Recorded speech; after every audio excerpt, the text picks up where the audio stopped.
Hi everybody, this is Vlad Lemets with Veterans for America First. I wanted to welcome everybody to a very special interview that we have arranged.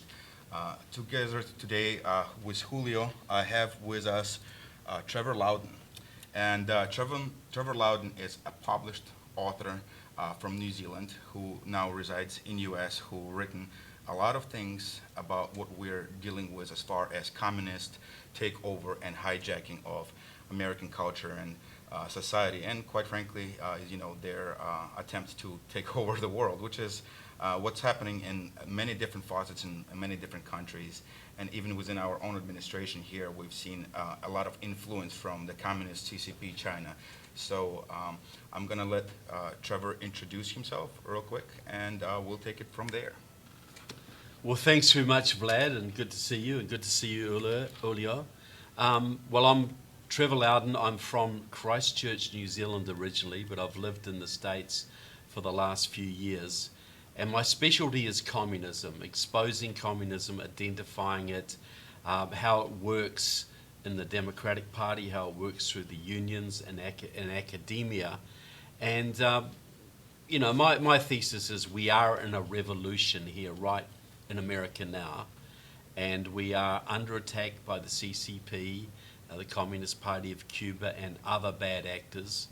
And we have got a very limited amount of time to turn this around. Otherwise, we will be gone as a free country.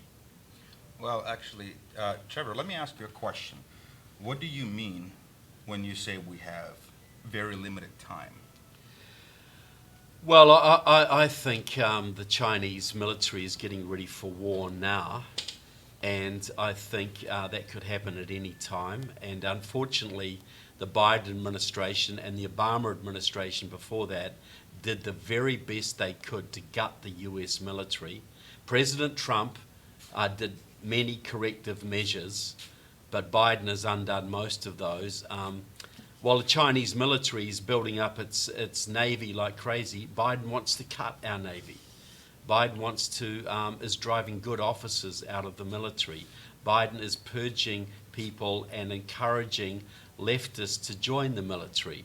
So, the Communist Party of China is getting ready for world domination, and America is getting ready to lose in their current pattern. So we have to win back political power, restore the military real darn quick, because we're losing all our allies right now, and China's on the march, and we have to take that very seriously.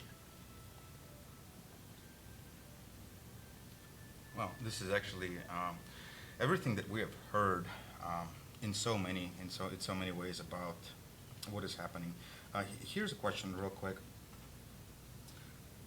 At the same time as we see China's buildup, what do you feel is happening with United States military? Why are you saying we're getting ready to lose?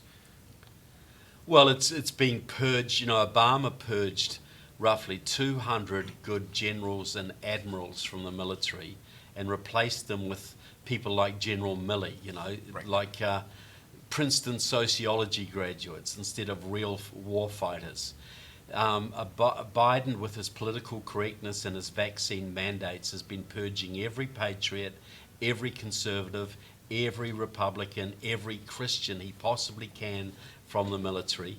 They're being replaced by illegal aliens. They're being replaced by transgenders, being replaced by left-wing sociology graduates, etc. The military is going woke, and woke is a euphemism for Marxist.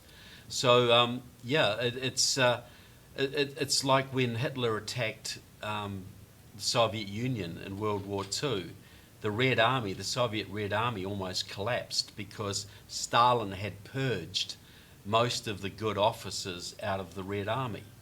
Well, that's exactly what's happening to the US military now. The good officers are leaving, are being driven out. The good people are going, the good leaders are going. We've got politically correct leaders now who are more worried about global warming than they are about fighting a war, more worried about gender equity than actually building up a fighting force. And so while China is purging girly men from their society right now in preparation for war, America is encouraging the same thing in our military.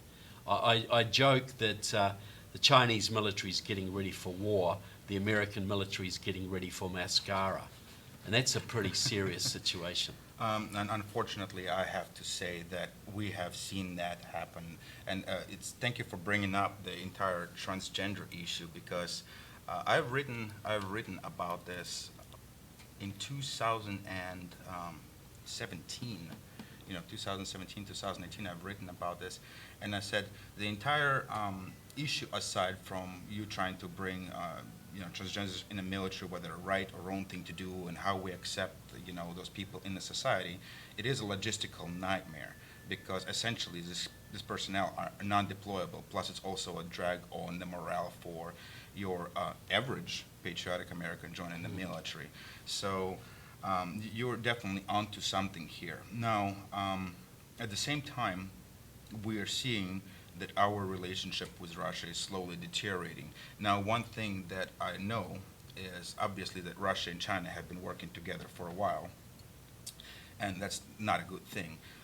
But I do strongly believe we had a chance to repair relationship and actually have an opportunity to work with Russia more closely under a conservative administration, because what we're seeing now is a relationship between those two countries deteriorating, and it sort of is pushing Russia further into working with China, and we're kind of creating a monster in that regard that is going to be really hard to take on. And as you said, we are seeing our nation being slowly dismantled, not only in the military, but also at the border.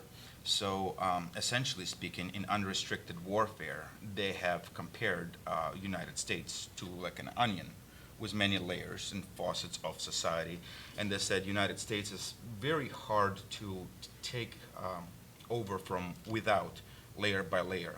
But if we make the onion rot figuratively from within, we weaken the military, we weaken, the morale of the inner cities, we weaken their borders, then essentially this country is going to become much easier to, sabotage and take over. Yep. One thing specifically that we have done this year, we have organized 2 trips to the border in McAllen, Texas. One of the trips we organized together with Latinos for America First, led by Bianca Gracia. And during that trip, we have donated, jointly over 800 meals to Border Patrol agents. Great.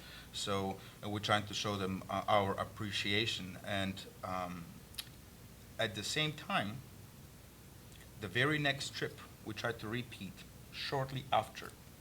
They changed the rules, and they told us that Border Patrol agents are not allowed to receive anything from members of the public, even so much so as a bottle of water.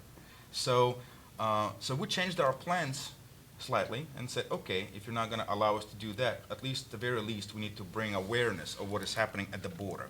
And here really is what is happening at the border. And by the way, we're going to insert some pictures of the border wall here, as well as some footage of what we have witnessed, okay?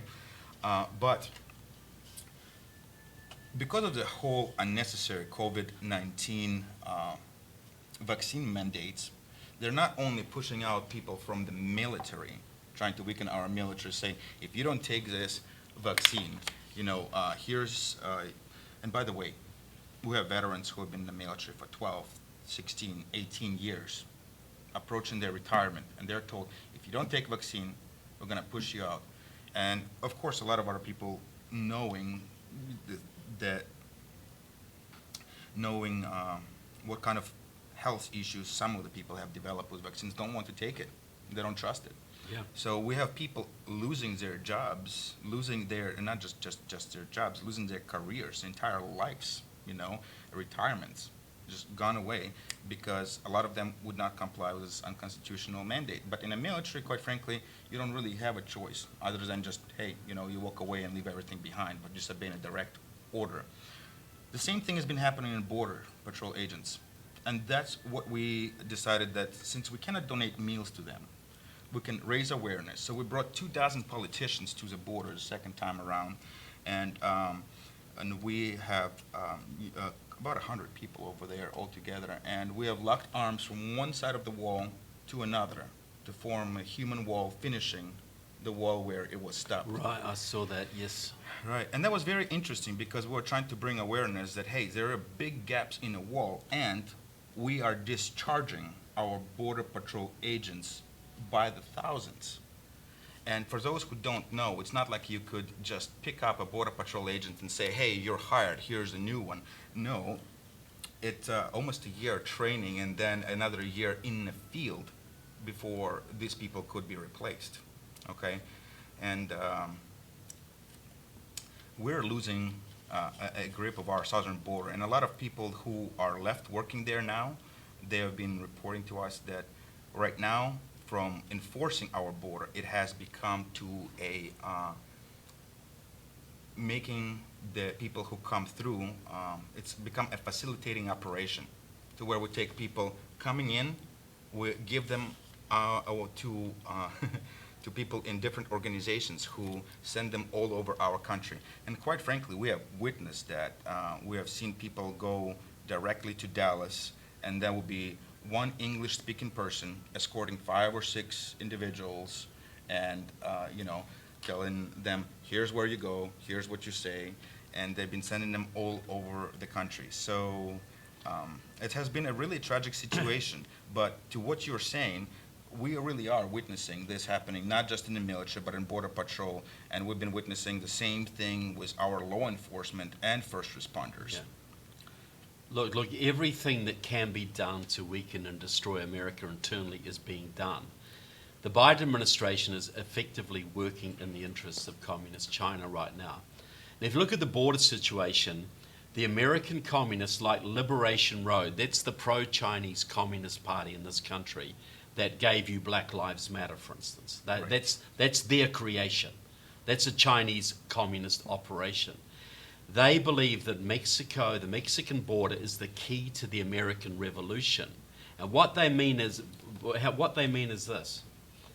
They see, we've got to understand right now, Mexico has a Marxist president. AMLO, Mr. Obrador, is a Marxist, a former member of the Mexican Communist Party, a collaborator with the Sao Paulo Forum, which was set up by Fidel Castro to spread communism through Latin America. This is the game. The American communists are working with the Mexican political party in power now to keep the borders open as much as possible, to flood not just hundreds of thousands, but millions of people across the border. Some of those will be military, many of them will be cartels, some of them, but they're all potential Democrats. That's the key point. Venezuela had 30 million people a few years ago. It was the richest country in Latin America. A few years of socialism, when they couldn't buy toilet paper or milk powder, drove 20% of the population out of the country. There's now 24 million people left in Venezuela. Well, Mexico has 130 million people. Obrador is going full on Venezuela in Mexico now. He is going to take Mexico down the Venezuela road. So where are 20% of 130 million people going to go to when things get really, really bad in Mexico? We're talking 10, 20, 30 million people coming across the border in the next few years. That's why the communists say the border is the key to the American Communist Revolution. That is actually appalling and scary at the same time. And it's true. It's completely true. And these are pro-Chinese communists doing this. You know, Obrador is working with the Chinese. The Mexican government is working with the Chinese. They see the border as America's Achilles heel. The border is where you destroy America. Well, you know, it's funny you mentioned this. So our organization is called Veterans for America First. But I want to be very clear, and if you look at our logo, there's a veteran, there's a first responder, there's a police officer, and there's a firefighter on there. And underneath it says we're a national grassroots veteran and first responder civil liberties organization. And the reason we have structured it this way is because as to where we just started, we're just looking at the veteran community and how they have been sabotaging and dismantling this, we have come to realization through a lot of our brothers and sisters in arms who are first responders. And this happened naturally. It's not something we planned for. But the way this happened is because by one degree of separation, the families of our veterans contain a lot of, first responders in them. Absolutely, yeah. So what we have realized is that not only just the veteran community is under attack, it's basically every facet of society that makes America tick. They want to get away with America. And we have witnessed some very interesting things specifically. Is number one, they target our churches. And it's funny because I looked at on one of your videos over there. Yeah, enemies within the church. Enemies within the church. And it's funny because we noticed that. We noticed that not only are they targeting our first responders, our military, our border patrol agents, trying to weaken our country, as you said, getting ready for a hostile takeover.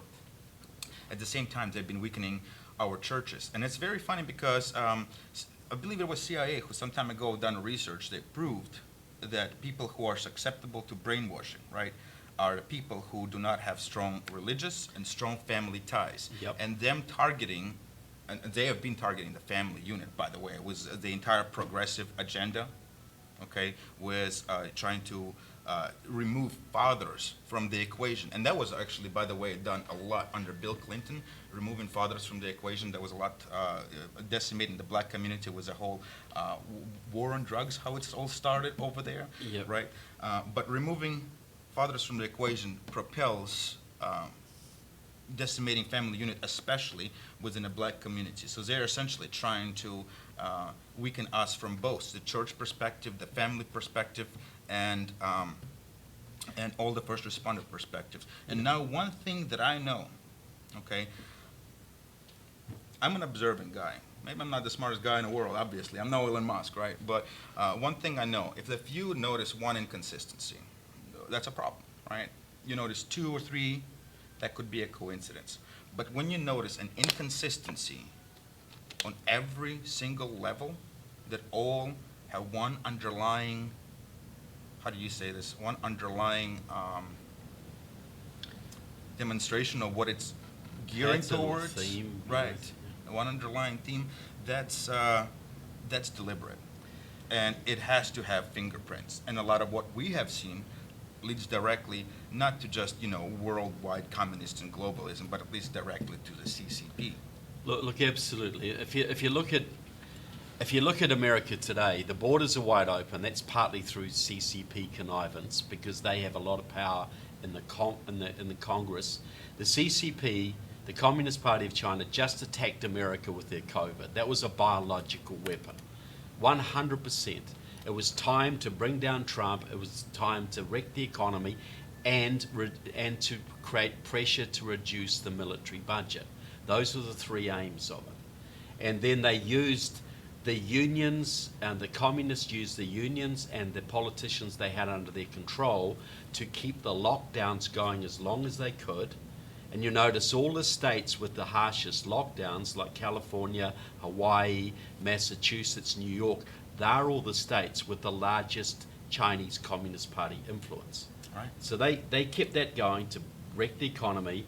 Then the Communist Chinese Black Lives Matter, that is a Communist Chinese operation run out of the Chinese consulate in San Francisco. They burnt cities all over America. And then they used the energy of those young, fired up black kids, those young, fired up college kids, those fired up Latinos who believed that Trump was a racist and Republicans are racist and horrible. They then set up, the Communist Chinese set up voter registration organizations Right. in 7 key swing states. They had Lucha in Arizona. They had Pennsylvania Stands Up in Pennsylvania. They had Detroit Action in Michigan. They had New Georgia Project in Georgia. These are all the key states that decided the election. So they were doing vote fraud, but they're also doing on-the-ground voter registration amongst the black and Latino communities of the inner cities of these key swing states, all organized by pro-Chinese communists, right under our very noses. That's actually I wouldn't say unbelievable. For me particularly, it is quite believable because I have seen firsthand how these people operate. I mean, you do hear my accent. I was some time ago in Russia. I was born in Russia. I came here quite early. I was 14 years old when I got here. At 18, I joined U.S. Army, which, by the way, the same story over here was Julio. He joined Army at 18, and he got here about approximately around same age I did. 10 years old. Yeah, 10 years old. So this is a very interesting correlation here because we are both from ex-communist countries, Cuba and Russia, and now we're seeing a lot of the native population of these countries oppose everything that's communist because they have seen, you know, what it is and where it leads. And one thing in particularly that I witnessed a lot, because I was there during the fall of the USSR at the time and the fallback of what it looked like, you know, afterwards for a period of time. One thing that I witnessed is a lot of corruption and cronyism, right afterwards. Yeah. And I mean, right preceding to it, there was a lot of it. People knew that what was going to happen, that was going to crumble, but there was a lot of, how do you say this? Snitching is a bad word, but people would tell on each other things. Sometimes it wasn't even true. One thing communists do very well is they hide behind nice words like democracy, sorry, not democracy, like liberty, equilibrium, you know, justice, right? Yeah. And then they end up using people, chewing them out through the system, and then getting rid of them when they're no longer convenient. One thing that we have witnessed in Russia is at first they have pointed at people who they considered enemies, right? And they have liquidated their resources and they have redistributed all of that because, you know, quite frankly, communism is not really good at producing their own stuff. Not a lot, no. Right. So they're better at redistributing what other people have. And when they run out of that, one thing they start doing is they start tightening the criteria. They say, hey, you have not contributed as much as your neighbor. What's up with that? So now they're digging into you and finding out how can we take his stuff and redistribute it. And the criteria gets tighter and tighter and tighter as people get more and more poor because they've been redistributing pretty much everything. And that's a repeating story all over. Well, that's right. You know, the first thing they do is when they took over Cuba, when they took over Russia, they destroyed the middle class. Right. Well, what are they doing in America right now? They're destroying the middle class. Absolutely destroying the middle class. The small independent farmer, the small independent businessman, the guy, the wage and salary earner who's got a nice house. You know, the price of gas is going through the roof. The health insurance is going through the roof. The middle class is being economically destroyed. And that is the plan for revolution, because a revolution needs a ruling elite and a mass of malleable peasants who will just do what they're damn well told. You know, kids who've been through school, brainwashed into thinking America is a horrible country, and that America got rich ripping off the third world. And so we are being set up for a revolution right now. And, you know, Biden, everything Biden's done to raise gas prices has all been deliberate. He blames it on Putin, and Putin's responsible for this much of that much.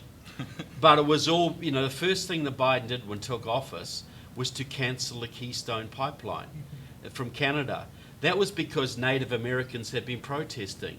Well, the leader of those protests was Judith LeBlanc of the Communist Party USA, which is a Chinese operation. Judith LeBlanc was then allowed to appoint her good friend, Deb Haaland, a Marxist Congress member from New Mexico, and got her in as Secretary of the Interior, who controls all of the energy extraction on public land in America. That's 20% of it. So they've locked up every bit of that energy extraction. Biden is shutting down leases at the very time we need to be opening up the oil fields. Biden is shutting it down because this benefits our enemies. And that was, our Secretary of the Interior was put in place by a Chinese agent, Judith LeBlanc, and the President of the United States. We all know his ties to China. So this is not an accident, people. This is not just some stupid thing that's happening. This is a deliberate policy to weaken the military, to destroy the middle class, and attack the family units. and destroy our energy production in this country. Well, right, and it's actually being, like you said, not done just on purpose and deliberately, but it's also been done in all different facets of society. And that's the one that we forgot about is Department of Education. That's been done for a while, you know. Yeah.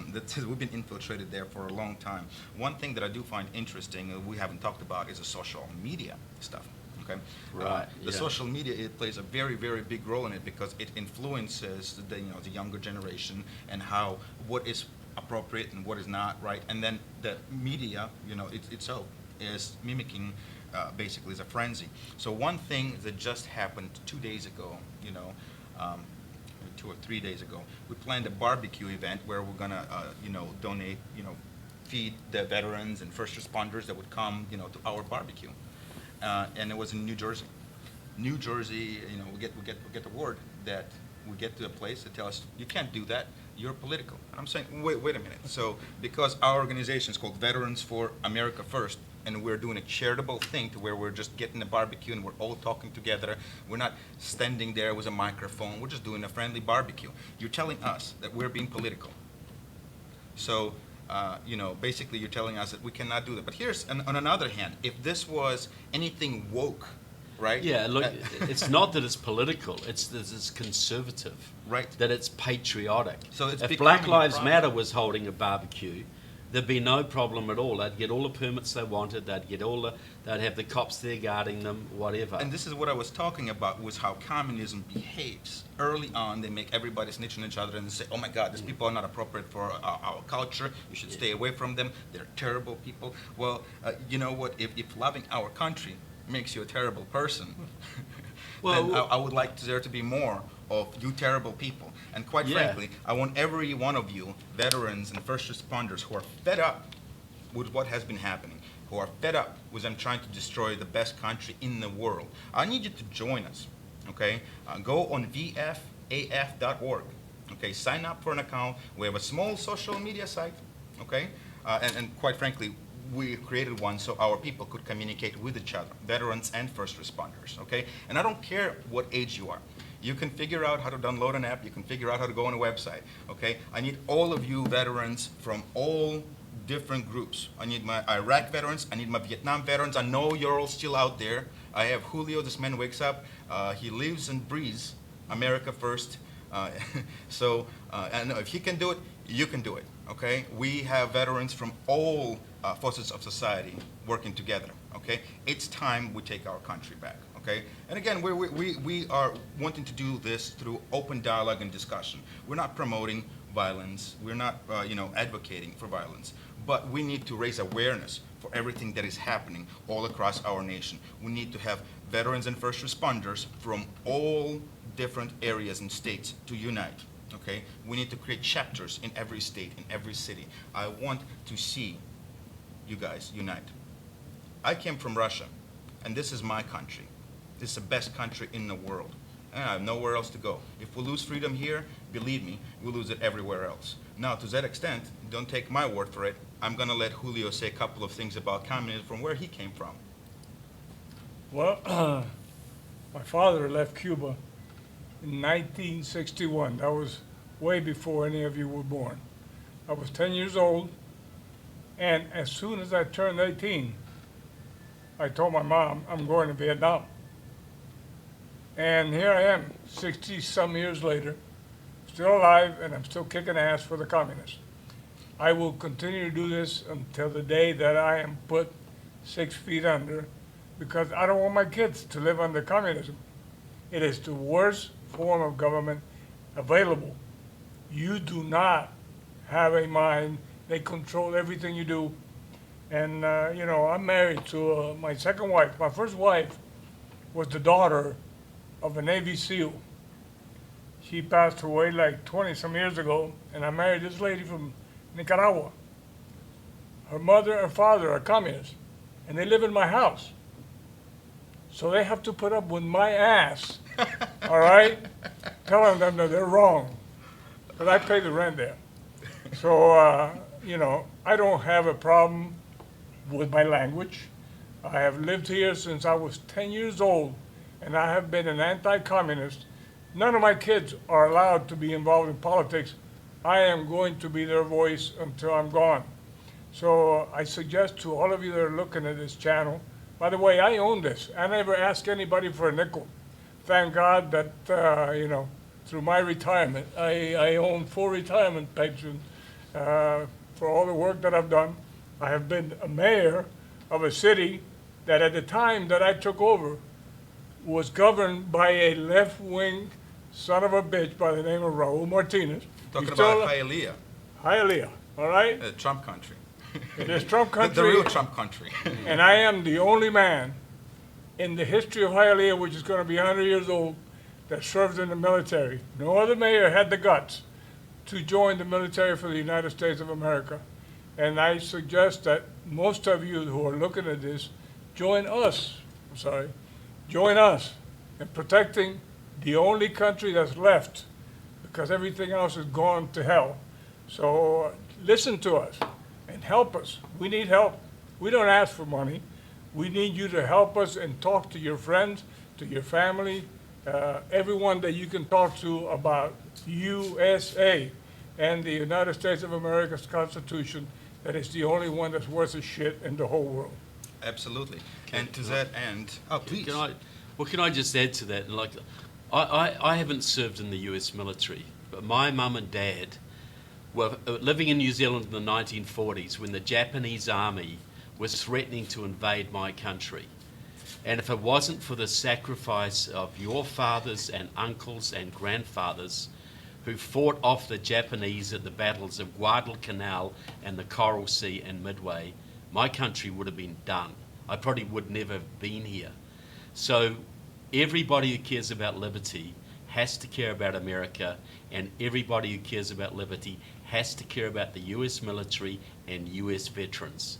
US veterans have saved us before, and they'll save us again, because they all know that their oath does not, to protect the Constitution, does not end the day they step out of uniform. It's with them for life. So I'm very proud to be here with Vlad, very proud to be here with Julio, and please get involved. We have a very limited time to save this country, and the veterans are going to play a critical role in that. Well, to that end, to get involved, guys, again, join us at thefaf.org. Sign up for a social media account. I want you guys to check out our ambassadors. Okay, I want you guys to check out the people we have endorsed this year, the America First, the true America First candidates. I want you guys to click on a Get Involved and file for volunteer application. Okay, fill out the ambassador application. We want everybody to get involved. So right now is the time. And as Trevor has said, if we lose freedom here, and if we do not act now, we're not going to have a chance to act later. It'll be too late. Okay? So we need to strengthen our country. And that starts with you. You all know who you are. You all know you running your small businesses in the community and thinking, this does not involve me. Okay? Just like in the military, we all will get punished for the actions of one. You remember that? When we all had to do push-ups for that one guy? Well, you need to get involved. It is a time. We're all we got. This was something told to me by my first sergeant, Dre Owens, when I first got to Iraq. And it's a funny story. When we first get there, and the moment we step out of C-130, the mortar rounds come in. The moment we step out, and everybody's running to the bunker, and first sergeant is there trying to get everybody in, saying, come on in, come on in. And as I am crossing to the bunker, I trip, and he catches me, and he says, you all right, soldier? You all right? I'm like, I'm great, first sergeant. And you know, it's funny because we all look ninja turtles. That's what we look like with all the gear in front and in the back, right? So, and he says, slaps me on the shoulder, he says, well, we're all we got, Lemets. Never forget that. We're all we got. So I live by that every day. And I believe we all should. We're all we got. One nation, under God, one American family, indivisible. With Okay? liberty and justice for all. That's right. So, guys, it is an honor to be in the presence of giants like yourselves. Julio, Trevor, you guys, everything that you do will echo in eternity. And thank you for standing side by side with American veterans, Trevor. Thank you for standing side by side with our first responders, because somebody has to talk about it. And it makes such a big difference that people like you who are from other countries looking in at this and saying, hey, there's a problem here. I'm not even from here originally, and I care about this, because if you guys lose freedom here, we lose freedom everywhere. Absolutely. So, Trevor, it is an honor. Thank you. Thanks so much, Vlad. Thanks so much, Julio. Real pleasure to be here. And these are 60 years old. Oh my God. 6 years old. Wow. These are some ancient ones. Look at this. I can barely make out the name anymore. Love it. Well, Veterans for America First, Hialeah Republican Club, we're out.